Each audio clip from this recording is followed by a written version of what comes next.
വിദ്യാഭ്യാസ മനഃശാസ്ത്രം സംബന്ധമായ അഥവാ എഡ്യൂക്കേഷണൽ സൈക്കോളജി സംബന്ധമായ 4ാമത്തെ ക്ലാസ്സിലേക്ക് എല്ലാ സുഹൃത്തുക്കൾക്കും സ്വാഗതം. ഇന്നത്തെ ക്ലാസ്സിൽ നമ്മൾ ചർച്ച ചെയ്യുന്നത് ഓരോ വ്യക്തിയുടെയും വികസനത്തിൻ്റെ വിവിധ വശങ്ങളെ സംബന്ധിച്ചാണ്. കഴിഞ്ഞ ക്ലാസ്സുകളിൽ ചെറിയ രൂപത്തിൽ അവയെക്കുറിച്ച് നമ്മൾ പറഞ്ഞിരുന്നു. ഇപ്പോൾ അതിനെക്കുറിച്ചുള്ള വിശാലമായ ഒരു ക്ലാസ്സാണ് നമ്മൾ ആഗ്രഹിക്കുന്നത്. കേട്ടിട്ട് പരീക്ഷയിൽ ഇത് സംബന്ധമായ ഒരുപാട് ചോദ്യങ്ങൾ വന്നിട്ടുണ്ട് എന്ന് നമുക്ക് കാണാൻ സാധിക്കും. കുട്ടികളുടെ കായിക വികസനം, ചാലകശേഷി വികസനം, വൈകാരിക വികസനം, ബൗദ്ധിക വികസനം, സാമൂഹികവും സാൻമാർഗികവുമായ വികസനം, ഭാഷാപര വികസനം, ഇവയെക്കുറിച്ചുള്ള ചില വിശദീകരണങ്ങളാണ് ഇന്നത്തെ ക്ലാസ്സിൽ നമ്മൾ ഉദ്ദേശിക്കുന്നത്. ആദ്യം നമുക്ക് കായിക വികസനത്തെക്കുറിച്ചും ചാലകശേഷിയുടെ വികസനത്തെക്കുറിച്ചും പറയാം. കായിക വികസനവും ചാലകശേഷിയുടെ വികസനവും. കായിക വികസനം എന്നതുകൊണ്ട് നമ്മൾ ഉദ്ദേശിക്കുന്നത് ഒരു വ്യക്തിയുടെ ബാഹ്യവും ആന്തരികവുമായ അവയവങ്ങളിൽ മാറ്റങ്ങൾ വരുത്തുന്ന പ്രക്രിയയാണ്. അഥവാ ശരീരത്തിൽ വരുന്ന മാറ്റങ്ങളാണ്. അത് ബാഹ്യമായ അവയവങ്ങളായിരുന്നാലും ശരി, ആന്തരികമായ അവയവങ്ങളായിരുന്നാലും ശരി, അവയിൽ മാറ്റങ്ങൾ വരുത്തുന്ന പ്രക്രിയയാണ് കായിക വികസനം എന്നതുകൊണ്ട് നമ്മൾ ഉദ്ദേശിക്കുന്നത്. ഒരാളുടെ ഘടനാപരമായ അഥവാ അനാട്ടമിക്കൽ വ്യത്യാസങ്ങൾ വരുത്തുന്ന കാര്യങ്ങളാണ് ഇതെല്ലാം. അപ്പോൾ ആ കായിക വികസനത്തിന്റെ വിശദാംശങ്ങളിലേക്ക് നമുക്ക് പരിശോധിക്കാം. ബാഹ്യ വ്യതിയാനങ്ങൾ എന്നതുകൊണ്ട് ഉദ്ദേശിക്കുന്നത് ഒരാളുടെ ഉയരത്തിന്റെയും തൂക്കത്തിന്റെയും കാര്യത്തിൽ വരുന്ന വർധനവ്, അതേപോലെ ശാരീരിക അവയവങ്ങളുടെ അനുപാതത്തിൽ വരുന്ന മാറ്റങ്ങൾ, ഇതൊക്കെയാണ് ബാഹ്യ വ്യതിയാനങ്ങളിൽ പ്രധാനപ്പെട്ട കാര്യങ്ങൾ. നമുക്കറിയാം, ജനിക്കുന്ന നേരത്ത് ഒരു കുട്ടിയുടെ തല മൊത്തം ശരീരത്തിന്റെ 1/4 വലിപ്പമുണ്ടായിരിക്കും. പക്ഷെ പിന്നീട് തലയല്ലാത്ത മറ്റെല്ലാ ഭാഗങ്ങളും വളരെ വേഗത്തിൽ വളരുന്നു. അപ്പോൾ മൊത്തം ശരീരത്തിന്റെ ഒരു ചെറിയ ഭാഗമായിട്ട് തല മാറുന്നു.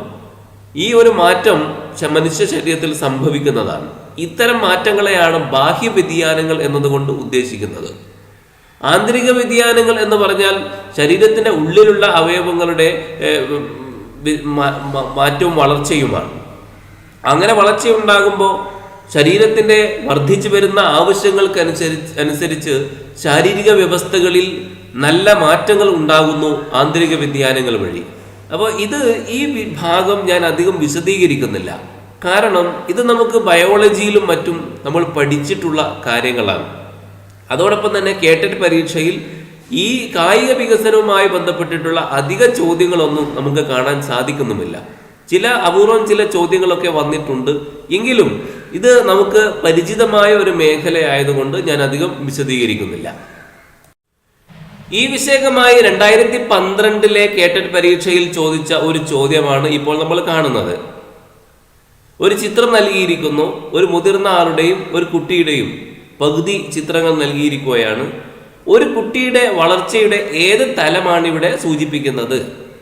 മാനസിക വളർച്ച, ശാരീരിക വളർച്ച, വൈകാരിക വളർച്ച, മനഃശാലക വളർച്ച. നമുക്കറിയാം, ഇത് ശരീരത്തിന്റെ രൂപമാണ്, ചിത്രമാണ് ഇവിടെ നൽകിയിരിക്കുന്നത്. അതുകൊണ്ട് തന്നെ ശാരീരികമായ വളർച്ചയെക്കുറിച്ചാണ് ഈ ചിത്രത്തിൽ നമുക്ക് കാണാൻ സാധിക്കുന്നത്. തീർച്ചയായും വളരെ സിമ്പിളായ ഒരു ചോദ്യമാണ് ഇത്. ഇത്തരം ചോദ്യങ്ങൾ കേട്ടറ്റ് പരീക്ഷയിൽ വളരെ അപൂർവമായിട്ടേ നമുക്ക് കാണാൻ സാധിക്കുന്നുള്ളൂ.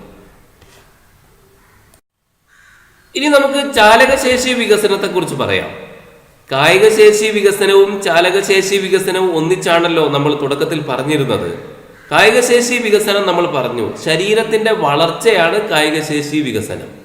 ചാലകശേഷി വികസനം അഥവാ മോട്ടോർ ഡെവലപ്മെന്റ് എന്ന് പറഞ്ഞാൽ ഈ ശരീര അവയവങ്ങളുടെ ചലനവുമായി ബന്ധപ്പെട്ട കാര്യമാണ്. ശരീരത്തിലെ അവയവങ്ങൾ നമ്മൾ ചലിപ്പിക്കുമ്പോൾ ആ ശരീരത്തിലെ അവയവങ്ങളിലെ പേശികളുടെ ചലനത്തിൽ അന്തർഭവിച്ചിട്ടുള്ള പേശികളുടെ ചലനത്തിലുള്ള ശക്തി, വേഗം, സൂക്ഷ്മത, ഒത്തിണക്കം, ഇതിനൊക്കെയാണ് ചാലകശേഷി വികസനം എന്ന് നമ്മൾ പറയുന്നത്. അപ്പോൾ പേശി വ്യവസ്ഥയുടെ ശക്തിയിലും ഒത്തിണക്കത്തിലും ഒന്നാകെ വന്നു ചേരുന്ന വികസനത്തെയാണ് ചാലകശേഷി വികസനം എന്ന് പറയുന്നത്. കേവല അവയവത്തിന്റെ വളർച്ച കായിക വികസനമാണ്.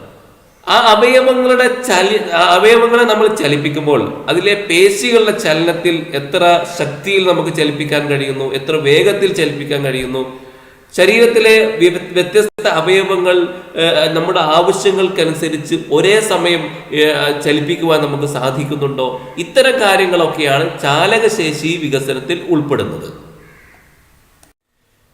ഇനി നമുക്ക് ചലനക്ഷമതകളുടെ സാമാന്യമായ വികസന പ്രവണതകൾ എന്ന കാര്യം പരിശോധിക്കാം. ഈ ചാലകശേഷി വികസനത്തിന്റെ സ്വഭാവം, തോത്, പ്രവണതകൾ എന്നീ കാര്യങ്ങളിലൊക്കെ വ്യക്തികൾക്കിടയിൽ തന്നെ വ്യത്യാസങ്ങൾ കാണാൻ സാധിക്കും. എല്ലാവർക്കും ഒരുപോലെയല്ല അതുണ്ടാവുക. ചില ആളുകൾക്ക് അതിൽ കൂടുതൽ കഴിവുണ്ടായിരിക്കും. സ്വന്തം ശരീരത്തിലെ അവയവങ്ങൾ, പേശികൾ കൂടുതൽ പവർഫുൾ ആയിട്ട് അല്ലെങ്കിൽ കൂടുതൽ നല്ല രീതിയിൽ ചലിപ്പിക്കുവാനൊക്കെ ചില ആളുകൾക്ക് കഴിവുണ്ടാകും, ചില ആളുകൾക്ക് അത്ര കഴിവുണ്ടാവുകയില്ല. അതിലൊക്കെ വ്യക്തി വ്യത്യാസങ്ങളുണ്ട്. എന്നാൽ അതിൻ്റെ രൂപമാതൃകയിലെ ചില സാമാന്യ പ്രവണതകൾ പല പഠനങ്ങളിലൂടെയും കണ്ടെത്താൻ സാധിച്ചിട്ടുണ്ട്. അഥവാ മൊത്തത്തിൽ എല്ലാവരിലും കാണാവുന്ന ചില കാര്യങ്ങളുണ്ട് ആ വിഷയത്തിൽ. അത് സംബന്ധമായ ചില സിദ്ധാന്തങ്ങളാണ് ഇനി നമ്മൾ പറയുന്നത്. ഈ സിദ്ധാന്തങ്ങളൊക്കെ വളരെ പ്രധാനപ്പെട്ടതാണ്, പരീക്ഷയിൽ ചോദിച്ചുകൊണ്ടേയിരിക്കുന്നതാണ്. ഒന്ന്, എല്ലാവരിലും കാണാവുന്ന പ്രത്യേകതയാണ് സ്ഥൂലത്തിൽ നിന്ന് സൂക്ഷ്മത്തിലേക്ക് എന്ന പ്രവണത.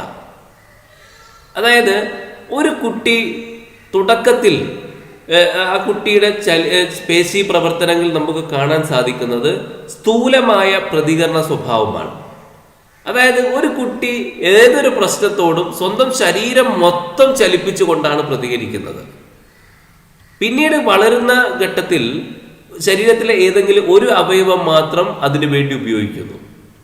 നേരത്തെ നമ്മൾ പറയുകയുണ്ടായി, ഒരു കുട്ടി ചിരിക്കുകയാണെങ്കിൽ, സന്തോഷം പ്രകടിപ്പിക്കുകയാണെങ്കിൽ ശരീരം മൊത്തം അനക്കിയിട്ടാണ് ആദ്യം പ്രകടിപ്പിക്കുന്നത് എന്ന് നമ്മൾ പറയുകയുണ്ടായി.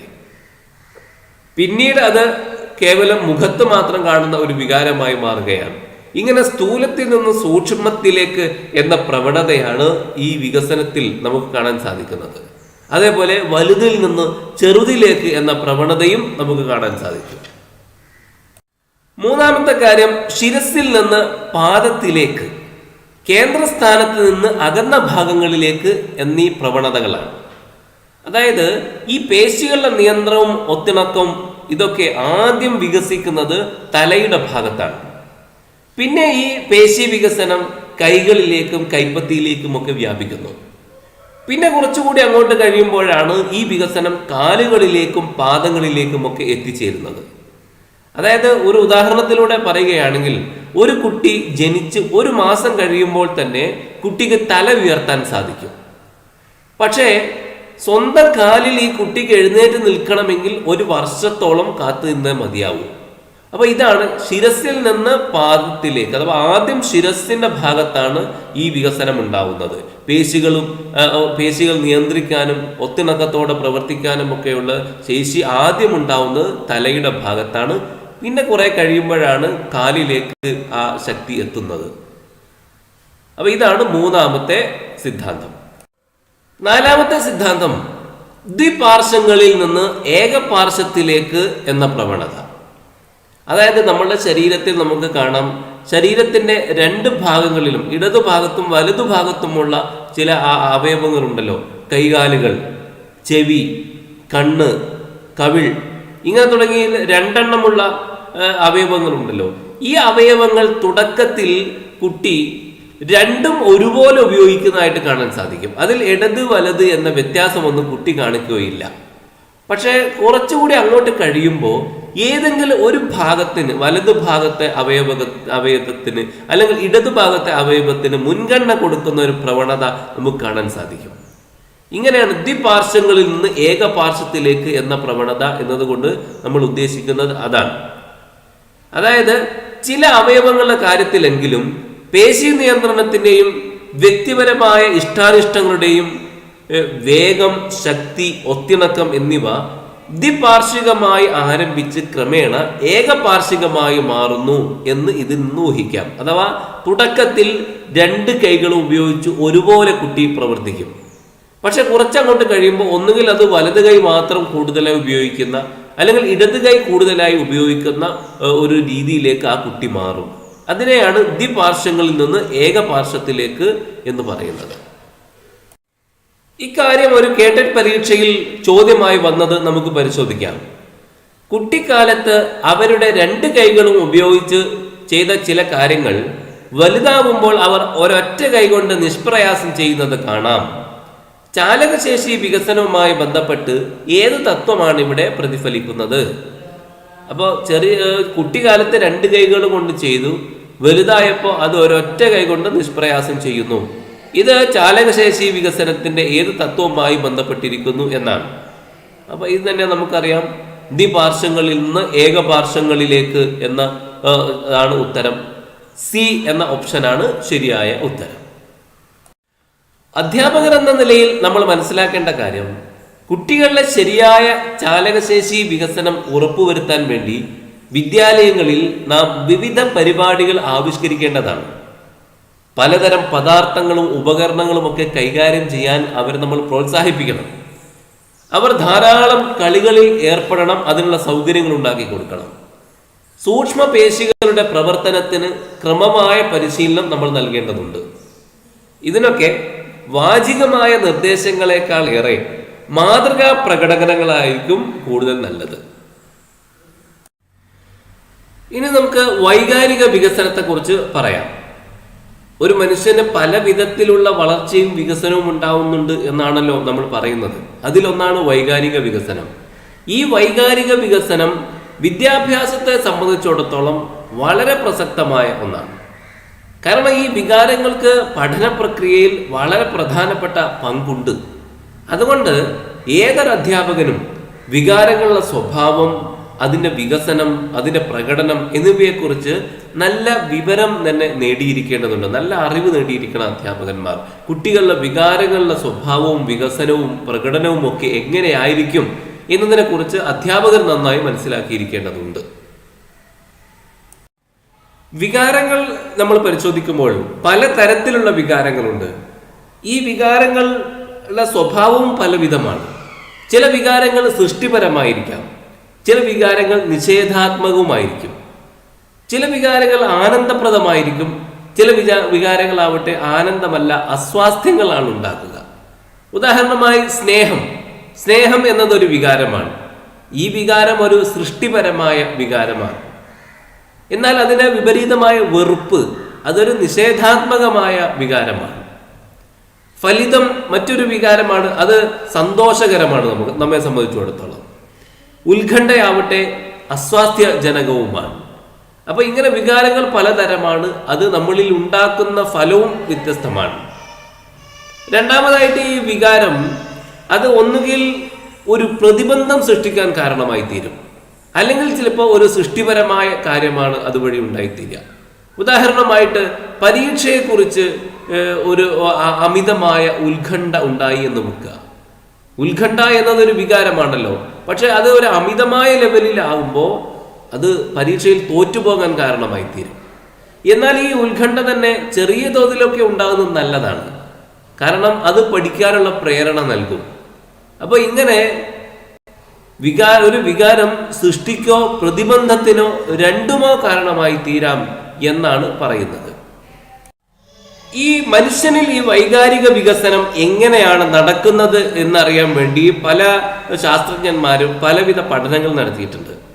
ഈ കുട്ടികളിൽ എങ്ങനെയാണ് ഈ വികാരങ്ങൾ വികസിച്ചു വരുന്നത്?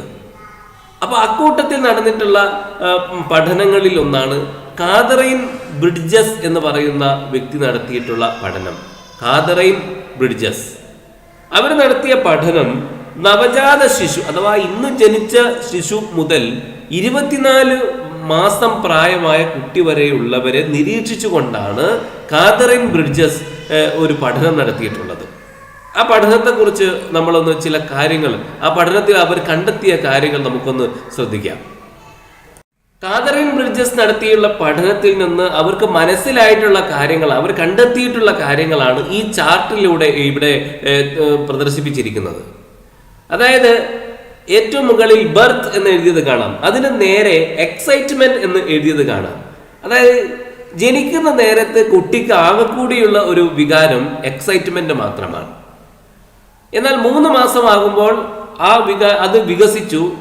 എക്സൈറ്റ്മെന്റിനോടൊപ്പം തന്നെ ഡിസ്ട്രസ്, ഡിലൈറ്റ് എന്നീ വികാരങ്ങൾ കൂടി ഉണ്ടായിത്തീരുന്നു. 6 മാസമാകുമ്പോൾ ഈ ഡിസ്ട്രസ്, എക്സൈറ്റ്മെന്റ്, ഡിലൈറ്റ് എന്നതോടൊപ്പം തന്നെ ഫിയർ, ഡിസ്ഗസ്റ്റ്, ആങ്കർ ഈ വികാരങ്ങൾ കൂടി ഉണ്ടായിത്തീരും 6 മാസമാകുമ്പോൾ. 12 മാസമാകുമ്പോൾ ആ വികാരങ്ങൾ വീണ്ടും വികസിക്കുന്നു. ഡിസ്ട്രസ്, എക്സൈറ്റ്മെന്റ്, ഡിലൈറ്റ് എന്നിവ ഉള്ളതോടൊപ്പം തന്നെ ഫിയറും ഡിസ്ഗസ്റ്റും ആങ്കറും ഉള്ളതോടൊപ്പം തന്നെ മറ്റ് 2 വികാരങ്ങൾ, ഇലേഷൻ, അഫെക്ഷൻ എന്നീ വികാരങ്ങൾ കൂടി ഉണ്ടായിത്തീരുകയാണ്. 18 മാസമാകുമ്പോൾ വീണ്ടും ആ വികാരങ്ങൾ വികാസം പ്രാപിക്കുകയാണ്. അതിലേക്ക് jealousy, affection four adults, affection for children, ഈ അഫെക്ഷൻ എന്ന് തന്നെ 2ആയിട്ട് വേർതിരിയുകയാണ്. 24 മാസം കഴിയുമ്പോൾ ഇതോടൊപ്പം തന്നെ ജോയ് എന്ന ഒരു വികാരം കൂടി ഉണ്ടായിത്തീരുന്നു. അപ്പോൾ ഇങ്ങനെ കുട്ടികളുടെ വികാരങ്ങൾ വികസിച്ചുകൊണ്ടേയിരിക്കുന്നു എന്നാണ് കാതറിൻ ബ്രിഡ്ജസ് അവരുടെ പഠനത്തിലൂടെ കണ്ടെത്തിയിട്ടുള്ളത്. ഇനി കുട്ടികളുടെ വികാരങ്ങളുടെ പ്രത്യേകതകൾ എന്തൊക്കെയാണ് എന്ന് നമുക്ക് പരിശോധിക്കാം. പ്രായപൂർത്തിയായവരെ അപേക്ഷിച്ച് നോക്കുമ്പോൾ തികച്ചും വ്യത്യസ്തമാണ് കുട്ടികളുടെ വികാരങ്ങൾ, അഥവാ ശൈശവ കാലഘട്ടത്തിലെ വികാരങ്ങൾ. അതിൻ്റെ പ്രത്യേകതകൾ നമുക്ക് പരിശോധിക്കാം. ഒന്നാമതായിട്ട് ശിശുക്കളുടെ വികാരങ്ങളുടെ പ്രത്യേകത, ശിശുക്കളുടെ വികാരങ്ങൾ തീവ്രങ്ങളാണ് എന്നതാണ്. അതായത് ഒരു വികാരം ഉണ്ടാക്കുന്ന സാഹചര്യം ഒരു നിസ്സാര സാഹചര്യമാണ് ഉണ്ടാവുന്നതെങ്കിൽ പോലും ശിശുക്കൾ വികാരങ്ങൾ തീവ്രമായിട്ട് പ്രകടിപ്പിക്കും. ഈ കുട്ടികൾക്ക് ഈ വികാരങ്ങളെ നിയന്ത്രിക്കാനാവാത്തത് കൊണ്ട് ഇടയ്ക്ക് അവർ പൊട്ടിത്തെറിക്കുന്നത് വരെ നമുക്ക് കാണാൻ സാധിക്കും. കുട്ടി കരയുകയാണെങ്കിൽ ചെറിയൊരു കരച്ചിലല്ല, അത് വളരെ വലിയ രൂപത്തിലൊരു കരച്ചിൽ തന്നെയാണ് കുട്ടി കരയുക. അത് ചെറിയൊരു കാര്യത്തിന് വേണ്ടിയിട്ടാണെങ്കിലും വലിയ രൂപത്തിൽ കുട്ടി കരയും. കുട്ടിക്ക് ദേഷ്യം വന്നാൽ അത് കുട്ടി നിയന്ത്രണം വിട്ടുപോകുന്നത് നമുക്ക് കാണാൻ സാധിക്കും. ഇത് ഈ കുട്ടികളുടെ ശിശുക്കളുടെ വികാരങ്ങളുടെ പ്രത്യേകതയാണ്. ശിശുക്കളുടെ വികാരങ്ങൾ തീവ്രങ്ങളാണ് എന്നതാണ് അതിൽ നിന്നും മനസ്സിലാക്കാൻ സാധിക്കുന്നത്. രണ്ടാമത്തെ കാര്യം, ശിശുക്കളുടെ വികാരങ്ങൾ ഹ്രസ്വായുസ്സാണ് എന്നതാണ്. അതായത് കുറച്ച് നേരത്തേക്ക് മാത്രമേ കുട്ടികളുടെ ഒരു വികാരം നിലനിൽക്കുകയുള്ളൂ. ഇവർ കരയുകയാണെങ്കിൽ കുറേ നേരം കരഞ്ഞുകൊണ്ടേ ഇരിക്കുകയില്ല സാധാരണഗതിയിൽ. അപ്പോൾ ശിശുക്കളുടെ വികാരങ്ങൾ ഹ്രസ്വായുസ്സാണ് എന്നതാണ്. മൂന്നാമത്തെ പ്രത്യേകത, ശിശുക്കളുടെ വികാരങ്ങൾ മാറി മാറി വരുന്നു. അതായത് ഒരു വികാരം പ്രകടിപ്പിച്ചുകൊണ്ടിരിക്കുന്ന കുട്ടി പെട്ടെന്ന് തന്നെ മറ്റൊരു വികാരത്തിലേക്ക് മാറുന്നത് കാണാൻ സാധിക്കും. നന്നായി ദേഷ്യപ്പെട്ട് നിൽക്കുന്ന ഒരു ശിശു പെട്ടെന്ന് തന്നെ പുഞ്ചിരിക്കുന്നത് കാണാം. ഈ പുഞ്ചിരിയിൽ നിന്ന് തന്നെ കണ്ണീരിലേക്ക് മാറാനും അധിക സമയമൊന്നും വേണ്ട. അപ്പൊ ഇതാണ് കുട്ടികളുടെ വികാരത്തിന്റെ മൂന്നാമത്തെ പ്രത്യേകത. ശിശുക്കളുടെ വികാരങ്ങൾ മാറി മാറി വരുന്നു. രണ്ടാമത്തെ കാര്യം, ശിശുക്കളുടെ വികാരങ്ങൾ ഹ്രസ്വായുസ്സുകളാണ്. മൂന്നാമത്തെ കാര്യം, ശിശുക്കളുടെ വികാരങ്ങൾ മാറി മാറി വരുന്നു എന്നതാണ്. നാലാമത്തെ പ്രത്യേകത, ശിശുക്കളുടെ വികാര പ്രകടനം കൂടെ കൂടെ ഉണ്ടാകുന്നു എന്നതാണ്. ഒരു ദിവസത്തിനുള്ളിൽ ഒരു ശിശു പ്രകടിപ്പിക്കുന്ന വികാരങ്ങളുടെ എണ്ണം പ്രായമായവരിൽ നിന്നും വളരെ കൂടുതലായിരിക്കും. അതായത് ഒരു കുട്ടി ഒരു ദിവസം തന്നെ പലതവണ കരയും. മുതിർന്നവർ അപൂർവമായിട്ടേ കരയാറുള്ളൂ. പക്ഷെ ഒരു കുട്ടി ഒരു ദിവസം തന്നെ പലതവണ കരയും, പലതവണ ചിരിക്കും. അങ്ങനെ വികാരങ്ങൾ, ഒരേ വികാരം തന്നെ ഒരു ദിവസം പലതവണ ആവർത്തിച്ചു വരുന്നത് കാണാൻ സാധിക്കും. അതാണ് ശിശുക്കളുടെ വികാര പ്രകടനം കൂടെ കൂടെ ഉണ്ടാകുന്നു. അഞ്ചാമത്തെ കാര്യം, ശിശുക്കളുടെ വികാരങ്ങൾ നിരീക്ഷിക്കാവുന്നതാണ്. കാരണം ഈ ശിശുക്കൾക്ക് അവരുടെ വൈകാരിക വ്യവഹാരങ്ങളൊന്നും ഒളിച്ചു വെക്കാനാവില്ല. പ്രായമായവർക്ക് അത് കഴിയും. അവർക്ക് സങ്കടങ്ങൾ ഉണ്ടെങ്കിൽ ഉള്ളിൽ ഒതുക്കി പിടിക്കാൻ സാധിക്കും. സന്തോഷം തന്നെയാണെങ്കിൽ അത് പരിപൂർണമായിട്ട് മുതിർന്നവർ പലപ്പോഴും പ്രകടിപ്പിക്കാറില്ല. പക്ഷെ ഒരു കുട്ടിയെ സംബന്ധിച്ചിടത്തോളം അങ്ങനെയല്ല. കുട്ടി ഒരിക്കലും സന്തോഷം വന്നാൽ അത് ഒളിച്ചു വെക്കില്ല. ഇനി സങ്കടം വന്നാൽ അതും ഒളിച്ചു വെക്കാൻ കുട്ടിക്കാവില്ല. അതുകൊണ്ട് ശിശുക്കളുടെ വികാരങ്ങൾ പുറത്ത് ഏതൊരാൾക്കും നിരീക്ഷിക്കാവുന്നതാണ് എന്നതാണ് അഞ്ചാമത്തെ കാര്യം. ഈ ഭാഗവുമായി ബന്ധപ്പെട്ടുകൊണ്ട് ഒരു കേട്ടറ്റ് പരീക്ഷയിൽ വന്നിട്ടുള്ള ചോദ്യം നമുക്ക് പരിശോധിക്കാം. കുട്ടികളുടെ വൈകാരിക വികസനവുമായി ബന്ധപ്പെട്ട തെറ്റായ പ്രസ്താവന ഏത്? വികാരങ്ങൾ താൽക്കാലികമാണ്. ബി, വികാരങ്ങൾ ക്ഷണികമാണ്. സി, വികാരങ്ങൾ ചഞ്ചലമാണ്. ഡി, വികാരങ്ങൾ പ്രകടിപ്പിക്കാറില്ല. അപ്പോൾ ഉത്തരം തന്നെ വളരെ എളുപ്പത്തിൽ നമുക്ക് മനസ്സിലാക്കാൻ സാധിക്കുന്നു. വികാരങ്ങൾ പ്രകടിപ്പിക്കാറില്ല എന്നതാണ് ഇതിലെ ശരിയായ ഉത്തരം. ഇത് കുട്ടികളുടെ വൈകാരിക വികസനവുമായി ബന്ധപ്പെട്ട തെറ്റായ പ്രസ്താവന ഏതാണ് എന്നാണ് ചോദ്യം. അപ്പോൾ തെറ്റായ പ്രസ്താവന വികാരങ്ങൾ പ്രകടിപ്പിക്കാറില്ല എന്നതാണ്. കുട്ടികൾ വികാരങ്ങൾ പ്രകടിപ്പിക്കുന്നു, ആ വികാരങ്ങൾ ഇങ്ങനെ ഇടയ്ക്കിടയ്ക്ക് മാറി മാറി വരുന്നു എന്ന കാര്യങ്ങളൊക്കെ നമ്മൾ പറയുകയുണ്ടായി. അതുകൊണ്ട് ഉത്തരം ഡി ആണ്, വികാരങ്ങൾ പ്രകടിപ്പിക്കാറില്ല എന്നതാണ് ഇതിലെ ശരിയായ ഉത്തരം. ഇതേ കാര്യം തന്നെ മറ്റൊരു കേട്ടറ്റ് പരീക്ഷയിൽ വന്നു. കുട്ടികളുടെ വികാരങ്ങളുമായി ബന്ധപ്പെട്ട് തെറ്റായ ശരിയായ പ്രസ്താവന ഏത്? തെറ്റായ ശരിയായ പ്രസ്താവന എന്നത് ശരിയായ എന്നത് അറിയാതെ വന്നുപോയതായിരിക്കാം. തെറ്റായ പ്രസ്താവന ഏത് എന്നതാണ് ചോദ്യം. അതായത് ഇംഗ്ലീഷ് വായിച്ചാൽ കാണാം, among the following statement which is not true. ശരിയല്ലാത്തത് ഏതാണ്? Regarding the emotions of children, കുട്ടികളുടെ വികാരങ്ങളുമായി ബന്ധപ്പെട്ട് നോട്ട് ട്രൂ, അതായത് ശരിയല്ലാത്ത പ്രസ്താവന ഏത് എന്നതാണ് നമ്മൾ പറയേണ്ടത്. വികാരങ്ങൾ തീവ്രമാണ്, അതാണ് എ, അത് ശരിയാണ്. കുട്ടികളുടെ വികാരങ്ങൾ ഹ്രിസായിസ് ആണ്, അതും ശരിയാണ്. കുട്ടികളുടെ വികാരങ്ങൾ സ്ഥിരമാണ്, ഇമോഷൻസ് ആർ സ്റ്റേബിൾ, അപ്പൊ അതാണ് തെറ്റ്. കുട്ടികളുടെ വികാരങ്ങൾ ഇങ്ങനെ സ്ഥിരമായി നിലനിൽക്കുന്നില്ല. ഇനി ഡി നമ്മൾ നോക്കാം, വികാരപ്രകടനം കൂടെ കൂടെ ഉണ്ടാവുന്നു, അത് ശരിയാണ്. അപ്പൊ തെറ്റായിട്ടുള്ളത് സി എന്ന ഓപ്ഷനാണ്, വികാരങ്ങൾ സ്ഥിരമാണ് എന്നതാണ്. ഇമോഷൻസ് ആർ സ്റ്റേബിൾ എന്ന് പറയുന്ന സി എന്ന ഓപ്ഷനാണ് ഇതിൽ തെറ്റായിട്ടുള്ളത്. അപ്പൊ സി ആണ് ഇതിൽ നമ്മൾ അടയാളപ്പെടുത്തേണ്ടത്. സി എന്ന ഓപ്ഷനാണ് ശരി. ഇനി നമുക്ക് പറയാനുള്ളത് വൈകാരിക ബുദ്ധിയെക്കുറിച്ചും വൈകാരിക സൂചകങ്ങളെ കുറിച്ചുമാണ്. Emotional intelligence and emotional quotient, EI/EQ. ഈ വൈകാരിക ബുദ്ധി അഥവാ ഇമോഷണൽ ഇന്റലിജൻസ് എന്ന ആശയം ആദ്യമായി രൂപപ്പെടുത്തുന്നത് 1990-ലാണ്. ജോൺ മേയർ, പീറ്റർ സലോവെ ഈ രണ്ട് മനഃശാസ്ത്രജ്ഞന്മാർ കൂടിയിട്ടാണ് വൈകാരിക ബുദ്ധി എന്ന് പറയുന്ന ഒരു ആശയം 1990 രൂപപ്പെടുത്തിയത്. 1995 ഡാനിയൽ ഗോൾമാൻ എന്ന മനഃശാസ്ത്രജ്ഞൻ വൈകാരിക ബുദ്ധിശക്തി അഥവാ ഇമോഷണൽ ഇന്റലിജൻസ് എന്ന പേരിൽ ഒരു പുസ്തകം പ്രസിദ്ധീകരിക്കുകയുണ്ടായി. അദ്ദേഹം ഈ പുസ്തകം പ്രസിദ്ധീകരിക്കാൻ അടിസ്ഥാനമാക്കിയത് നേരത്തെ പറഞ്ഞ ജോൺ മേയറിന്റെയും പീറ്റർ സലോവയുടെയും ചിന്തകളാണ്. അവരുടെ രചനകളെ അടിസ്ഥാനപ്പെടുത്തിക്കൊണ്ടാണ് ഡാനിയൽ ഗോൾമാൻ ഇമോഷണൽ ഇന്റലിജൻസ് എന്ന് പറയുന്ന പുസ്തകം 1995 പ്രസിദ്ധീകരിക്കുന്നത്. ഇനി എന്താണ് ഈ ഇമോഷണൽ ഇന്റലിജൻസ്, വൈകാരിക ബുദ്ധി എന്ന് നമുക്ക് പരിശോധിക്കാം. നമ്മുടെയും മറ്റുള്ളവരുടെയും വികാരങ്ങളെ തിരിച്ചറിയുന്നതിനും നമ്മളിൽ തന്നെ സ്വയം അഭിപ്രേരണ ജനിപ്പിക്കുന്നതിനും നമ്മിലുള്ളതും നമ്മുടെ ബന്ധങ്ങളിൽ വ്യാപരിക്കുന്നതുമായ വികാരങ്ങളെ നിയന്ത്രിക്കുന്നതിനുമുള്ള ശേഷി. അഥവാ നമ്മുടെ സ്വന്തം വികാരം തിരിച്ചറിയുക, മറ്റുള്ളവരുടെ വികാരവും തിരിച്ചറിയുക, സ്വയം തന്നെ നമ്മളിൽ ഒരു മോട്ടിവേഷൻ ഉണ്ടാക്കുക, അതുപോലെ നമ്മളിലുള്ളതും നമ്മുടെ ബന്ധങ്ങളിൽ വ്യാപരിക്കുന്നതുമായ വികാരങ്ങളെ നിയന്ത്രിക്കുക. ഇതിനുള്ള ശേഷിയെയാണ് വൈകാരിക ബുദ്ധി എന്ന് പറയുന്നത്.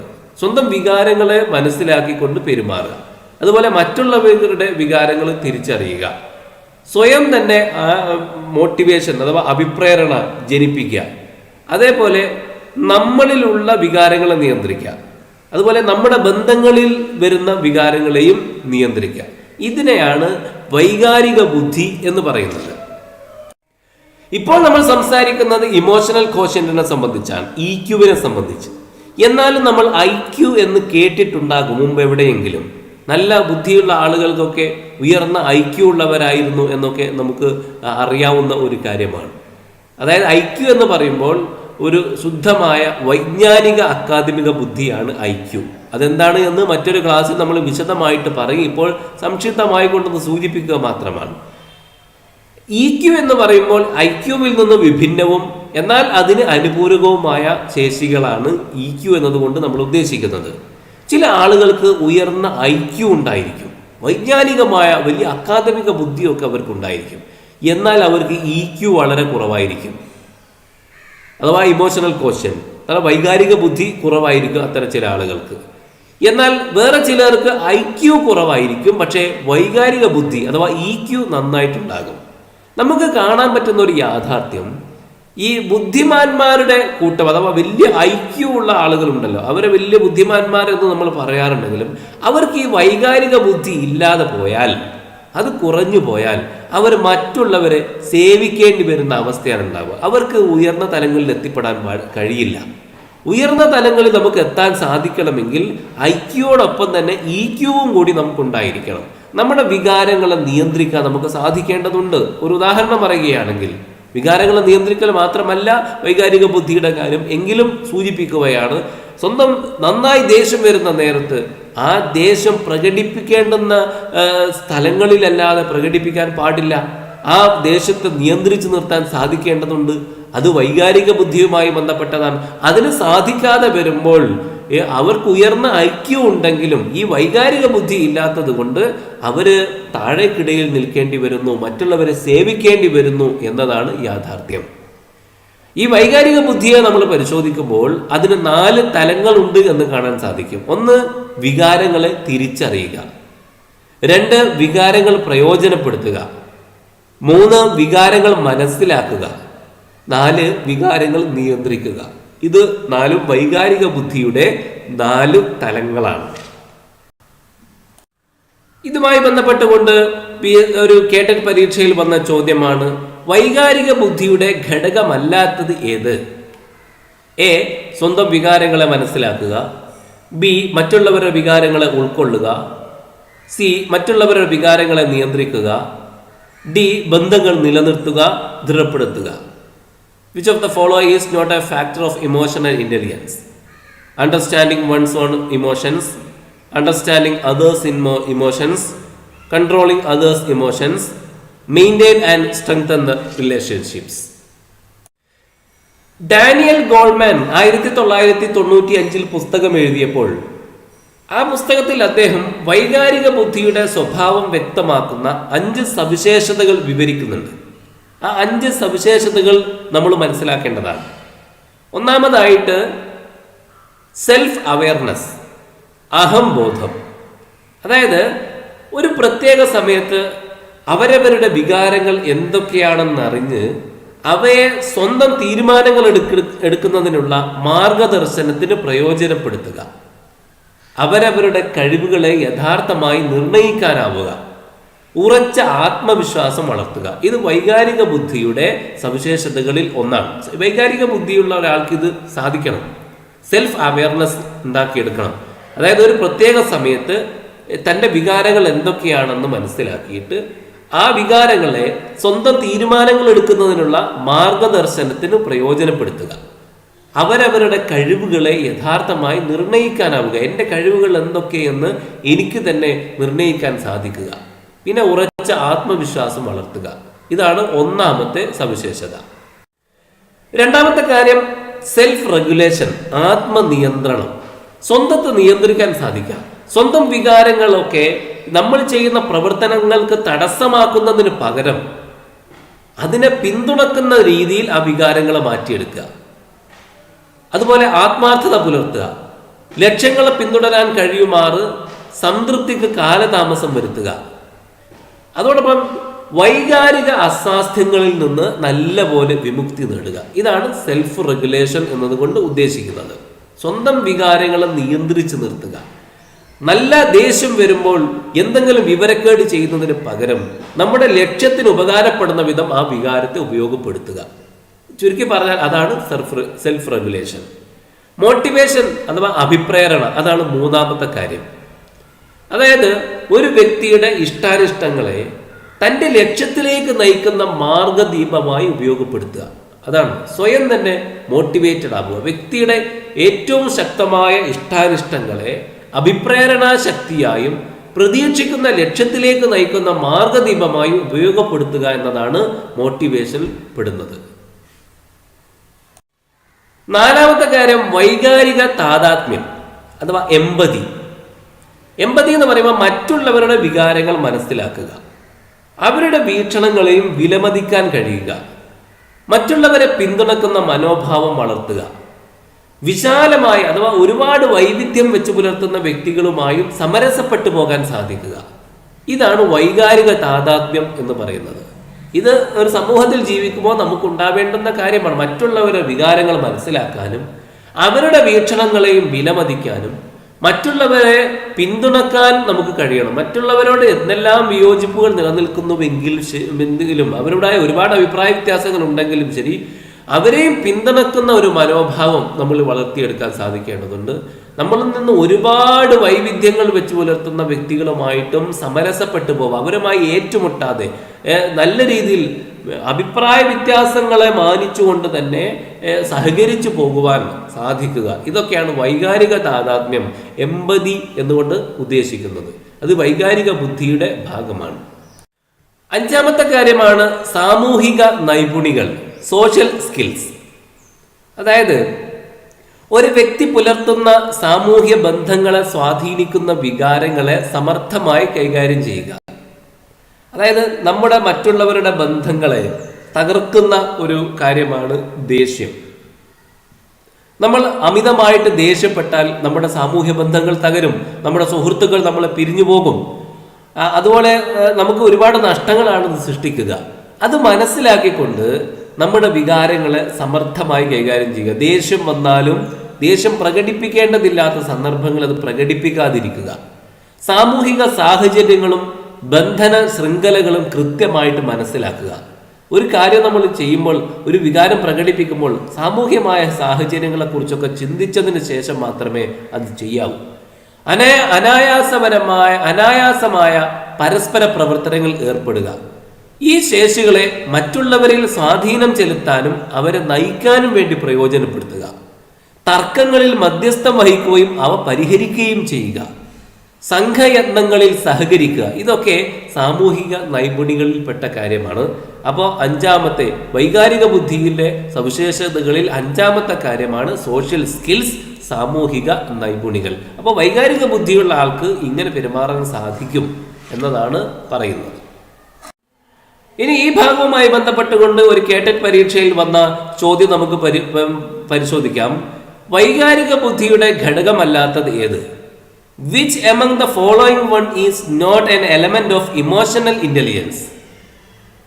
ആത്മനിയന്ത്രണം, സ്വാഭിപ്രേരണ, അനുതാപം, നിർവികാരത. അതിന് ഇംഗ്ലീഷ് കൂടി പരിശോധിച്ചാൽ സെൽഫ് റെഗുലേഷൻ, ആത്മനിയന്ത്രണം. സ്വാഭിപ്രേരണ എന്ന് പറഞ്ഞാൽ സെൽഫ് മോട്ടിവേഷൻ. അനുതാപം അഥവാ എംപതി. അപ്പോൾ ഇത് മൂന്നും നമ്മൾ അതിൽ കണ്ടതാണ്. മോട്ടിവേഷൻ ഉണ്ട്, സെൽഫ് റെഗുലേഷൻ ഉണ്ട്, എംപതി കണ്ടു. അപ്പോൾ അതായത് ഇപ്പോൾ നമ്മൾ വിശദീകരിച്ചല്ലോ വൈകാരിക ബുദ്ധിയുടെ സവിശേഷതകൾ എന്ന് പറഞ്ഞുകൊണ്ട്, അതാണ് ഈ ചോദ്യം. അപ്പോൾ അതിൽ നിർവികാരത ഇല്ല. അപ്പോൾ നിർവികാരത എന്ന ഡി എന്നതാണ് ശരിയായ ഉത്തരം. D, option D. ഇതേ സംഗതി തന്നെ മറ്റൊരു കേട്ടറ്റ് പരീക്ഷയിൽ വേറൊരു രൂപത്തിൽ വന്നു. വൈകാരിക ബുദ്ധിയുടെ സവിശേഷതകളിൽ പെടാത്തത് ഏത്? അഹംബോധം, സെൽഫ് അവയർനെസ്, വൈകാരിക താദാത്മ്യം, എംപതി, സാമൂഹിക നൈപുണികൾ, സോഷ്യൽ സ്കിൽസ്. അത് മൂന്നും നമ്മൾ പറഞ്ഞതാണ്. എന്നാൽ അടുത്തത് ആത്മസാക്ഷാത്കാരം, സെൽഫ് ആക്ച്വലൈസേഷൻ. അത് നമ്മൾ വൈകാരിക ബുദ്ധിയുടെ സവിശേഷതകൾ പറഞ്ഞിട്ടില്ല. അപ്പോൾ self awareness, empathy, social skills, അത് മൂന്നും ഉണ്ട്. അപ്പോൾ ഡി തന്നെയാണ് ഇതിൽ ശരിയായ ഉത്തരം. വൈകാരിക ബുദ്ധിയുടെ സവിശേഷതകളിൽ പെടാത്തത് ആത്മസാക്ഷാത്കാരം അഥവാ സെൽഫ് ആക്ച്വലൈസേഷൻ എന്നതാണ്.